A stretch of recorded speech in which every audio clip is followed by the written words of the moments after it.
नमस्कार दोस्तों। मैं ज्योतिष आचार्य श्री विकास जी। मैं एक नाड़ी एस्ट्रोलॉजर हूँ। वैसे मैं नाड़ी एस्ट्रोलॉजी पढ़ाता हूँ, लाल किताब पढ़ाता हूँ, वैदिक एस्ट्रोलॉजी पढ़ाता हूँ, रमल शास्त्र पढ़ाता हूँ, अ, साथ में न्यूमरोलॉजी, लोशो और वैदिक न्यूमरोलॉजी, पाइथागोरस, ये सारी चीज़ें पढ़ाता हूँ। और मैं आईटी से संबंध रखता हूँ। मेरा प्रोफेशन आईटी से है, तो मैं प्रोग्रामिंग भी पढ़ाता हूँ वो और चीज़ें। तो और मैंने कुछ सॉफ्टवेयर भी बना रखे हैं, भास्कर जी करके, जो केपी के लिए मैंने बनाना शुरू किया था, लेकिन अब इसको नाड़ी के लिए भी डेवलप कर रहा हूँ। एक लाल किताब का छोटा सॉफ्टवेयर भी बना रखा है मैंने। रमल का भी एक सॉफ्टवेयर बना रखा है, और एक बड़ा सॉफ्टवेयर बना रखा है जो मैं किसी को बेचता नहीं हूँ, लेकिन मैं आगे भविष्य में उसको अपने लिए डेवलप करूंगा। इसमें बहुत कुछ है, शेयर मार्केट की, एस्ट्रोलॉजी वगैरह, और बहुत कुछ है। तो अभी मैं आपको थोड़ा दिखाऊंगा कि वो मेरा जो सॉफ्टवेयर है नाड़ी वाला, वो कैसे, वो कुछ इस तरह का है। इसमें भी नाड़ी के कुंडलियां वगैरह आएंगी, लेकिन एक प्लैनेट्स की जो कन्फिग्रेशन है और जो संबंध है, हम जो डायरेक्शंस वगैरह निकालते हैं और कौन ग्रह से कहाँ पे है, वो सारा यहाँ पे आ जाता है।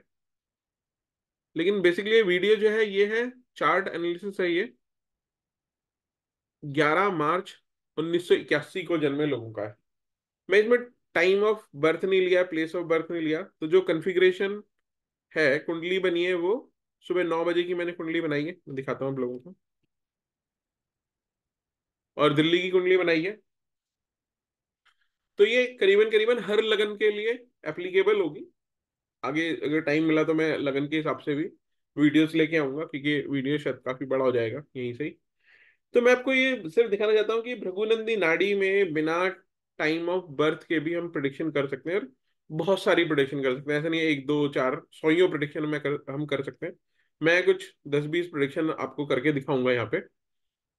और अगर कोई देखे या जो जानता हो 11 मार्च 1981 को जन्मे किसी भी जातक को, उसका टाइम कुछ भी रहा हो, तो वो अगर इस थोड़ा कमेंट में बताए कि कितनी प्रिडिक्शन सही हुई, तो थोड़ा अच्छा रहेगा, या कहीं गलती है तो वो थोड़ा अच्छा रहेगा। मैंने तो ट्राई किया हुआ है मेरे बहुत सारे क्लाइंट्स के साथ। तो जैसे मेरे पास क्लाइंट्स आते थे, तो मैं क्या करता था पहले, उनके बारे में 20-25 बातें लिख लेता था। अगर उसमें से 80% बातें सही हैं, तब मैं उसकी जन्मपत्री आगे देखता था, नहीं तो मैं फीस वापस कर देता। लेकिन प्रभु कृपा ऐसी रही कि आज तक मुझे किसी क्लाइंट की फीस वापस नहीं करनी पड़ी। इसको हम ये भी कहते हैं कि हम ग्रहों को जांच रहे, लाल किताब में से कुंडली की दुरुस्तगी कहते हैं, बहुत सारी चीजें हैं। ये अच्छा तरीका है कि कुंडली को थोड़ा पहले पकड़ लिया जाए, अगर आपको शक है या आपके क्लाइंट को थोड़ा शक है। तो चलिए ये वीडियो शुरू करते हैं, और भगवान गणेश जी का नाम ले लेते हैं। भृगु ऋषि, जिन्होंने ये भृगुनंदी नाड़ी बनाई, और बाकी सप्त ऋषियों का को प्रणाम करते हुए, भगवान शिव, माता पार्वती को प्रणाम करते हुए वीडियो हम चालू करते हैं। तो इसमें हम जो एनालिसिस कर रहे हैं वो कर रहे हैं, और ये न्यूमरोलॉजी नहीं है, ये भृगुनंदी नाड़ी का ही है। 11 मार्च 1981 के जन्मे लोगों के बारे में प्रिडिक्शन है। तो मैंने मेष लगन की कुंडली बाई चांस बनी है, तो मेष लगन की कुंडली में लेता उसमें। तो ग्रहों की पोजीशन देख लेते हैं। मेष राशि खाली है, चंद्रमा उच्च के हैं दूसरी राशि में, वृषभ राशि में, शुक्र की राशि में। तीसरा घर खाली है, मतलब तीसरी राशि खाली है। चौथे घर में राहु बैठे हैं। चौथे घर में राहु बैठना दिमागी परेशानी, माँ को परेशानी, घर में स्त्री वर्ग को परेशानी, सुख में कमी, बुद्धि भ्रमित। तो ये प्रेडिक्शन यहाँ पे निकल गई। माता को तकलीफ, अ, वात रोग। तो देखिए, स्त्री वर्ग को परेशानी, माता को परेशानी, दिमाग भ्रमित, दिमाग में परेशानी रहना, ट्रस्ट ना करना, माता को वायु विकार, जोड़ों में दर्द, ये परेशानी। तो 4-5 प्रोडिक्शन तो मैंने खाली एक ग्रह से कर डाली। और मुझे इनका टाइम ऑफ बर्थ नहीं पता, लेकिन ये प्रोडिक्शन हो गई। उसके बाद पांचवा घर खाली। छठे घर में गुरु और शनि बैठे। गुरु और शनि का छठे घर है, छठी राशि में यहाँ पे घर बैठे हुआ। तो उसमें धर्मादि कर्माधिपति योग हो गया, और मंगल का दृष्ट होना, ईगोइस्टिक पर्सोना, प्राउड ज्यादा होना, किसी की ना सुनना, ब्लड में इन्फेक्शन होना, और भाग्योदय एक साथ होना कि गुरु और शनि की युति एक साथ देना, लेकिन व्यवसाय में शांति नहीं होगी, सेटिस्फेक्शन नहीं होगा, क्योंकि शनि वक्री है, गुरु वक्री है, इच्छाएं रह गई, ज्ञान की कमी रह गई, गुरु का मतलब ज्ञान के प्रति रुझान रहेगा रहेगा, बंदा पढ़ना चाहेगा। ये सारी प्रिडिक्शन हम यहाँ से कर सकते हैं। उसके बाद बाकी सारी राशियां खाली हैं। 10वीं राशि में बुध और केतु है, शनि बुध की राशि में, बुध शनि की राशि में, ये परिवर्तन योग भी है, यहाँ पे आ गया। तो शनि गुरु जो है बुध की युति बन जाएगी, और शनि के साथ केतु चले जाएंगे तो बाद में संन्यास योग भी बन जाएगा, क्योंकि शनि केतु मिल जाएंगे, कर्म का पक्का होगा। और क्या कहते हैं, लीगल एक्सपर्ट हो सकता है, बिना कानूनी ज्ञान लिए भी कानूनी सलाह दे देगा। और क्लर्क या एप्लीकेशन लिखने में बड़ा मस्त बंदा होगा ये। तो क्लैरिकल वर्क में बहुत माहिर होगा, चाहे ये कभी स्कूल गया हो ना या ना गया हो, लेकिन इसको कानूनी सलाह आती होगी, और सलाह ये अच्छी दे देगा, ये कानून के दाव पेच ये जानता होगा। सूर्य और शुक्र की हम डिग्री अगर देखें तो 26 डिग्री के सूर्य हैं और शुक्र हैं 20 डिग्री के। पैदाइश पैदा होने में आंखों में इन्फेक्शन होगा, हार्मोन्स की प्रॉब्लम हो सकती है, बाद में भी जाके आंखों की इन्फेक्शन, आंखों में प्रॉब्लम हो सकती है, आई कमजोर होगी। और मंगल जो है वो जलीय राशि में है, मीन राशि में। तो गुरु की राशि में मंगल है जो कि वो दृष्ट है, तो मंगल अच्छे हैं इनके, नो डाउट। तो इस तरीके से हम ये, इस तरह से हमने कुंडली का देखा कि ये ग्रह बैठे हैं, और साथ में मैंने कुछ कुछ प्रोडिक्शन भी करी। पिता के पास पैसा होगा, पिता के छोटे भाई होंगे भविष्य में करीबन जब ये 12 एक साल के होंगे, जब तक 12 एक साल का होगा तो पिता की हड्डी टूटने का चांसेस बन सकते हैं। तो ये तो मैंने खाली ग्रहों को पढ़ते पढ़ते ही प्रिडिक्शन कर डाली। अब थोड़ा सा और थोड़ा ध्यान देखते हैं। चंद्रमा उच्च का है, दूसरे घर में बैठा है, परिवार अच्छा होगा, नो डाउट, अच्छा बोलता होगा इंसान, अच्छा दिखता होगा। स्वास्थ्य की दिक्कत होगी, क्यों स्वास्थ्य की दिक्कत नजर आ रही है? क्योंकि जो गुरु हैं वो कन्या राशि के बहुत अच्छे नहीं माने जाते, लेकिन परिवर्तन भी जब है तो बेसिकली जिनके साथ ये बैठे हैं वो 10वीं राशि, जहां गुरु नीच के होते हैं, तो नीच राशि के मालिक के साथ बैठे हुए हैं, ये भी एक प्रॉब्लम है कि ये गुरु जो होंगे ये वीक है। तो जातक को, और लग्नेश, अगर मैं लगन पकड़ूं तो लग्नेश 12 में गए हैं, ये भी इसको वीकनेस दिखाता है कि कभी कुछ प्रॉब्लम रहेगी, सर्दी खांसी जुकाम इसकी प्रॉब्लम इनको रहेगी रहेगी। वैसे भी चंद्रमा तो के, लेकिन चंद्रमा का घर खराब हुआ पड़ा है, तो छाती और छाती वाले हिस्से में इनको प्रॉब्लम हो सकती है। ये सारी हम प्रिडिक्शन आराम से यहाँ से कर सकते हैं। नसें नाड़ियों की दिक्कत हो सकती है, केतु बुध साथ में है। आगे जाके कभी भगवान ने करे पैरालिसिस की प्रॉब्लम हो सकती है, ब्लड इन्फेक्शन मैंने बता ही दिया है। सूर्य शुक्र साथ में है तो हार्मोन्स की रिलेटेड प्रॉब्लम हो सकती है। अब चलते हैं इनके जीवन की कहानी, जीवन चक्र, लाइफ की एनालिसिस करते हैं।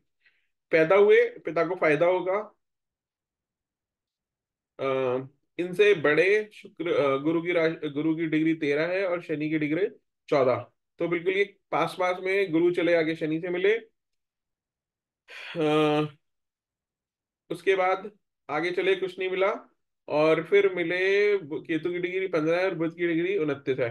तो ये जो होंगे ये करीबन करीबन अकेले होंगे, इनका एक भाई या एक बहन हो सकती है, लेकिन इससे ज्यादा घर में सदस्य का होना थोड़ा मुश्किल लगता है। जीवन में जब ये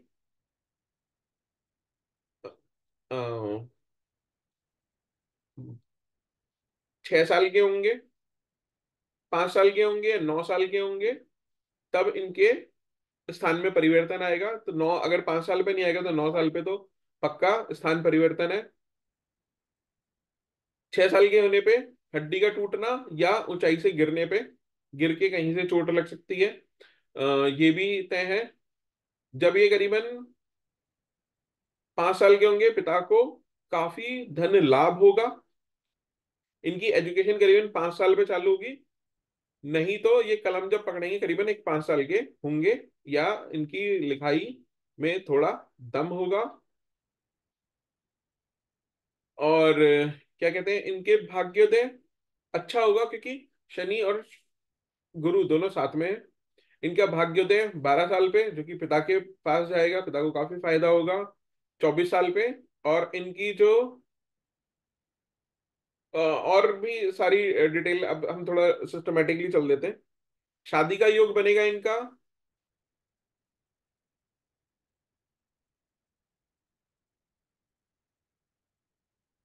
जब ये करीबन 25-26 साल के होंगे तब इनका शादी का योग बनेगा। अगर उस टाइम ये शादी कर ले तो अच्छी बात है। नहीं तो उसके बाद जो शादी का योग बनेगा वो 30-31 साल पे इनका शादी का योग बनेगा। क्या लव मैरिज हो सकती है? हाँ, इनकी एक गर्लफ्रेंड तो होगी, इसके चांसेस अच्छे हैं।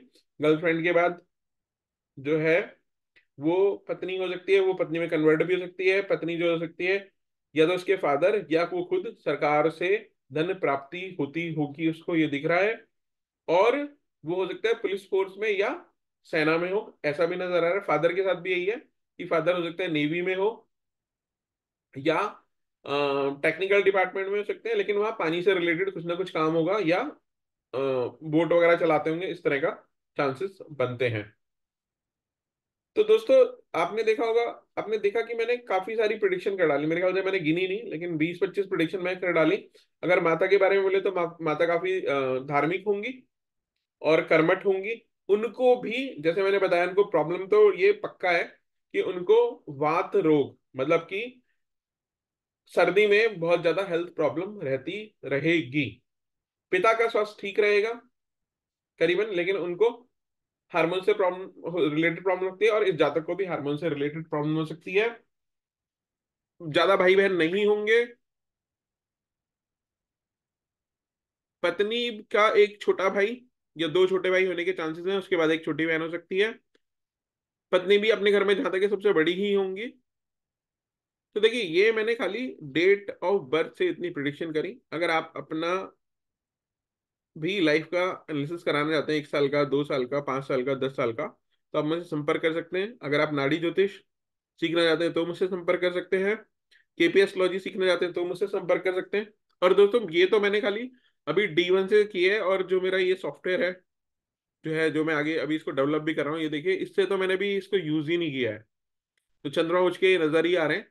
तो इसको हम फिर कभी वीडियो में लेके आएंगे। लेकिन यहीं पे भी बहुत सारी हम प्रिडिक्शन कर सकते हैं। दूसरी बात है कि इनके फादर और इनके अगर ताऊजी होंगे तो उनके बीच में काफी डिफरेंसेस होगा। इनफैक्ट कि ये जातक और इसके पिता के बीच में भी काफी मनमुटाव रहता होगा। माता के साथ इनका अच्छा संबंध होगा, लेकिन पिता के साथ इनका बहुत अच्छा संबंध नहीं नजर आता। इसी तरीके पत्नी के साथ भी इनका संबंध बहुत अच्छा नजर नहीं आ रहा। ये मुझे दिख रहा है। और इनके इनके दोस्त भी लीगल एडवाइजर हो सकते हैं। ठीक है। और इनके जो विचार होंगे ना, वो कंट्रोल में नहीं होंगे। विचार बहुत अचानक और क्या कहते हैं, रेस्टलेस होंगे। इनका दिमाग कंट्रोल में नहीं रहता होगा जब इनके विचार आते होंगे। क्रोधी, मैंने बताया, क्रोधी स्वभाव के होंगे ही होंगे ये। और ईगोइस्टिक और प्राउड नेचर के होंगे। तो दोस्तों, आशा करता हूँ आपको मेरा ये वीडियो पसंद आएगा। आप मेरे चैनल को सब्सक्राइब करेंगे। सब्सक्राइब करके मुझे भी अपनी फैमिली का मेंबर बना लें। आपकी कुछ क्वेश्चंस हो, आप अपना भी डेट ऑफ बर्थ का दे के अगर वीडियोस बनवाना चाहते हैं तो कमेंट में लिख दीजिएगा अपना नाम और जेंडर भी बता दीजिएगा। थोड़ा उसमें आसानी हो जाएगी, क्योंकि मैं इसको मेल जातक, पुरुष जातक ट्रीट करके इनकी कुंडली को मैंने एनालिसिस किया है। और देखते रहे मेरा ये चैनल, यूट्यूब चैनल, तो आपको और भी अब तो वीडियोस की भरमार मिलेगी ही मिलेगी। तो दोस्तों, आपका बहुत बहुत धन्यवाद। मेरे वीडियो को लाइक करिएगा, चैनल को सब्सक्राइब करिएगा। आपका दिन शुभ हो। जय श्री राम, जय महाकाल।